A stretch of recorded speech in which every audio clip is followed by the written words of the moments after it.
Assalamualaikum warahmatullahi wabarakatuh. Waalaikumsalam. Mari dimulai. Bismillahirrahmanirrahim. Ada yang perlu dipertanyakan dari brosurnya? Masih dari brosur halaman 4 surat Al-Baqarah ayat 78-79. Wa minhum ummiyuna la ya'lamunal kitaba illa amaniyya wa inhum illa yadhunnun fawailun lilladhina yaktubunal kitaba bi aydihim summa yaquluna hadza min 'indillahi liyashtaru bihi samanan qalila fawailun lahum mimma katabat aydihim wa wailun lahum mimma yaksibun. Dan di antara mereka ada yang buta huruf, tidak mengetahui Alkitab Taurat kecuali dongengan bohong belaka, dan mereka hanya menduga-duga. Maka kecelakaan yang besarlah bagi orang-orang yang menulis Alkitab dengan tangan mereka sendiri, lalu dikatakannya ini dari Allah, dengan maksud untuk memperoleh keuntungan yang sedikit dengan perbuatan itu. Maka kecelakaan besarlah bagi mereka akibat dari apa yang ditulis oleh tangan mereka sendiri, dan kecelakaan besarlah bagi mereka akibat dari apa yang mereka kerjakan. Ayat ini mohon dijelaskan. Orang-orang Yahudi itu, ya, itu sebetulnya banyak yang tidak tahu tentang petunjuk Taurat. Karena di antara mereka banyak yang buta huruf. Nah, mereka buta huruf, sehingga tidak tahu baca tulis. Namun demikian, mereka mengabarkan sesuatu tentang isi Taurat. Ini beda dengan Nabi kita. Nabi kita itu Nabi yang ummi, buta huruf. Namun beliau utusan Allah. Sekalipun ummi, mendapat bimbingan petunjuk dari Allah. Kenapa kok Nabi kita Allah utus dalam keadaan ummi? Karena yang namanya Al-Quran ini kalamullah, mukjizat dari Allah. Andai kata Nabi kita pandai baca tulis, ini saya masyarakat Arab jahiliyah pada waktu itu akan beranggapan bahwa ini hasil karya dari Muhammad. Oleh karenanya Nabi kita diutus oleh Allah dalam keadaan ummi, tidak tahu baca tulis. Maka ketika ayat pertama turun kepada Nabi, ayat pertama turun apa? Bukan Iqra, bukan hanya Iqra, bukan, tapi Iqra bismi rabbikal ladzi khalaq. Iya, itu ayat pertama turun. Ketika Jibril menyampaikan itu, Nabi kita menjawab, ma'ana biqori, aku tidak bisa membaca. Lagi, ma'ana biqori, sampai 3 kali. Kemudian Jibril melanjutkan, jangan baca menurut kemampuanmu sendiri, tapi Iqra bismi rabbikal ladzi khalaq. Baca dengan nama Rabbmu, dengan nama Tuhanmu yang maha menciptakan. Artinya di situ mendapat bimbingan dari Allah. Ini bedanya. Sehingga Al-Quran dengan ketinggian bahasa, orang-orang atau masyarakat jahiliyah yang bisa baca tulis sekalipun, pada saat itu yang sampai pada puncak sastra, bisa baca tulis sekalipun, itu tidak mampu membuat yang semisal seperti Al-Quran. Bagaimana mungkin seorang Muhammad yang ummi bisa dengan bahasa Quran seperti ini, maka itu kan Allah utus Nabi dalam keadaan ummi untuk memutus anggapan orang-orang jahiliyah. Kalau yang baca tulis pandai saja itu tidak kuasa, tentu tidak mungkin Nabi Muhammad tanpa bimbingan Allah. Tidak mungkin Nabi Muhammad yang menulis Al-Quran ini dengan tangan beliau sendiri. Satu huruf pun Nabi kita tidak ada campur tangannya dalam Al-Quran ini. Semua yang ada dalam Al-Quran murni kalamullah, firman Allah. Ini beda dengan orang-orang Yahudi dan Nasrani. Banyak di antara mereka buta huruf, tidak tahu baca tulis, dan mereka bukan utusan Allah. Namun demikian menerangkan isi Taurat, maka isinya ngarang, keterangannya ngarang. La ya'lamunal kitaba illa amaniyya wa inhum illa yadunnun.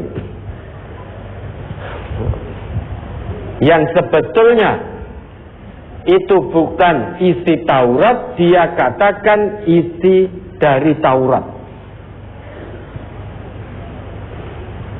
Kemudian yang bisa baca tulis, dia rubah petunjuk Taurat dan Injil itu, dia rubah dengan tangannya sendiri. Yang bisa baca tulis, maka diancam, diketam oleh Allah, fawailul lilladzina yaktubunal kitaba biaidihim thumma yaquluna hadza min indillah liyashtaru bihi thamanan qalila. Fawailul lahum mimma katabat aydihim wa wailul lahum mimma yaksibun.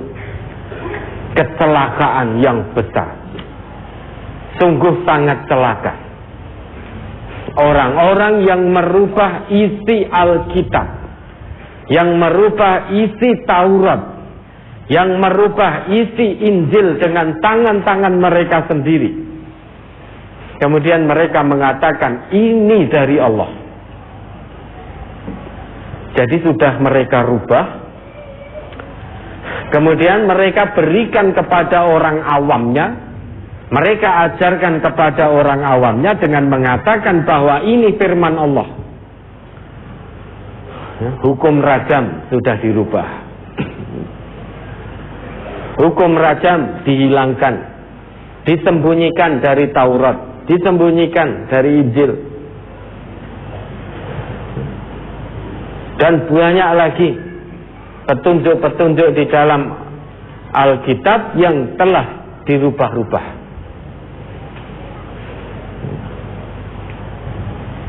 Kemudian diajarkan kepada orang awamnya dengan mengatakan ini dari Allah. Tujuannya apa?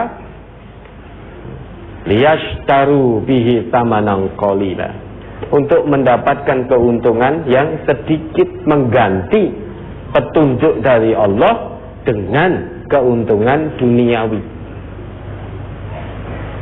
Maka celaka bagi mereka dengan apa yang telah mereka tulis. Bahkan di Al-Maidah 41 itu mereka mengatakan yaquluna in utitum hadza fakhuduhu wa illam tu'tauhu fahdharu. Jika kamu diberi ini, diberi isi Alkitab yang sudah dirubah-rubah oleh orang-orang alim mereka, oleh pendeta-pendeta mereka, fakhuzuhu, ambil, karena itu firman Allah. Padahal sudah mereka rubah. Wa illam tu'tauhu fahdharu. Jika kamu diberi selain ini, selain yang telah mereka rubah, hati-hati. Maka jika diberi aslinya, hati-hati. Lah inilah pola tingkah mereka. Mereka suka mendengar berita-berita bohong.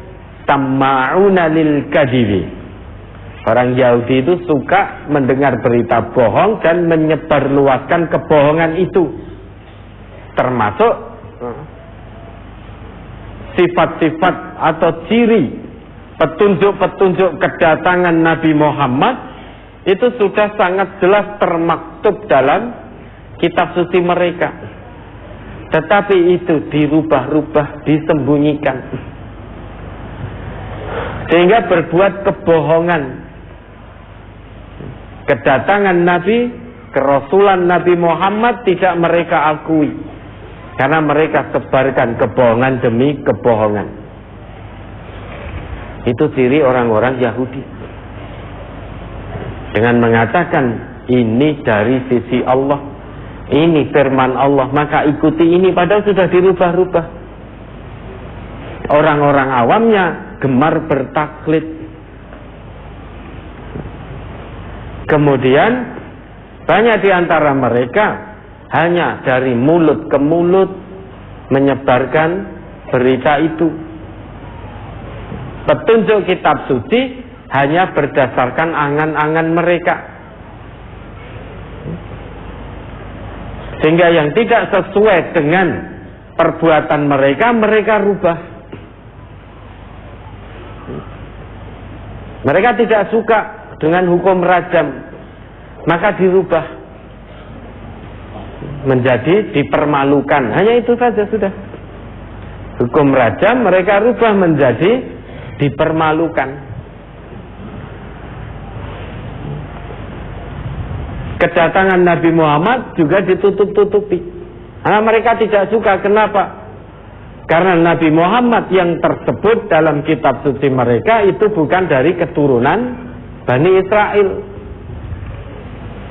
Padahal dulu mereka meminta untuk diutus Nabi lagi, untuk diutus Rasul lagi. Begitu Allah jawab, Allah utus seorang Rasul hanya gara-gara bukan dari keturunan Bani Israel, lantas mereka mengingkari,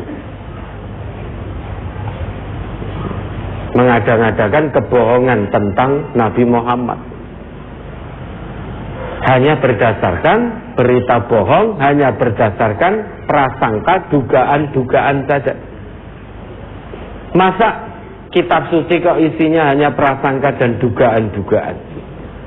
Bagaimana mungkin bisa dijadikan sebagai petunjuk kalau isinya sudah dirubah-rubah dan hanya berdasarkan dzon, hanya perkiraan? Oh, kira-kira dirubah ngene wae. Oh, ini berat. Kenapa? Karena saya yang melakukan, wis tak rubah ngene wae.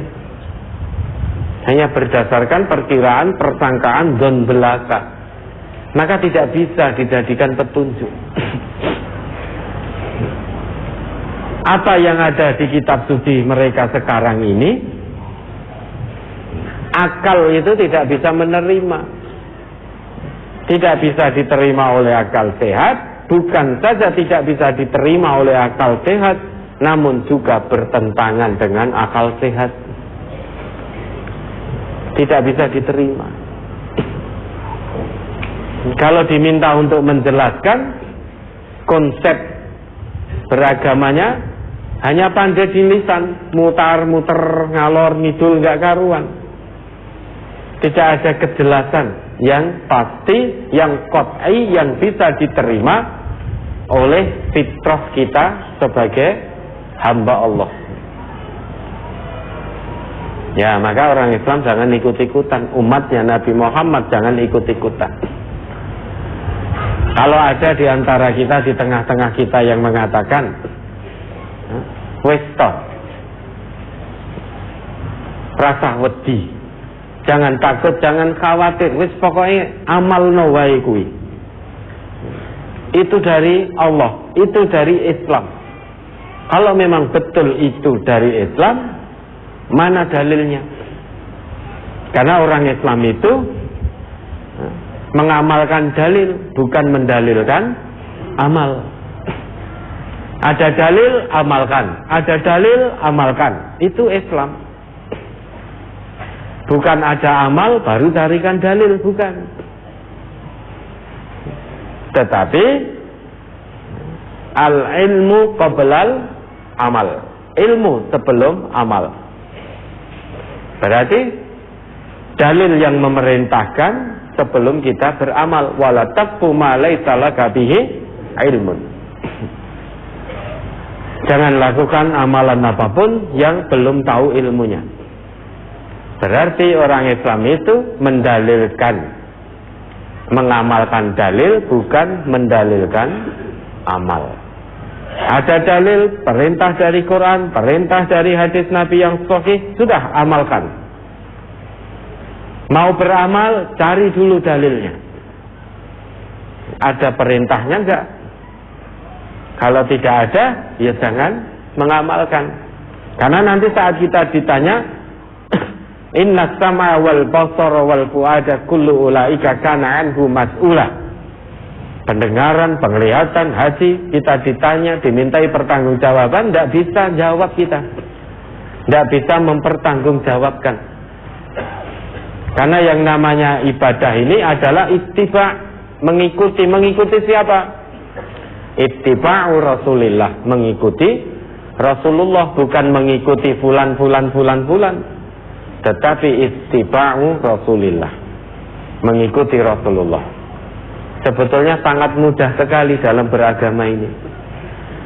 Asal kita mengikuti Rasulullah, pasti lurus, pasti selamat. Ya, ada lagi.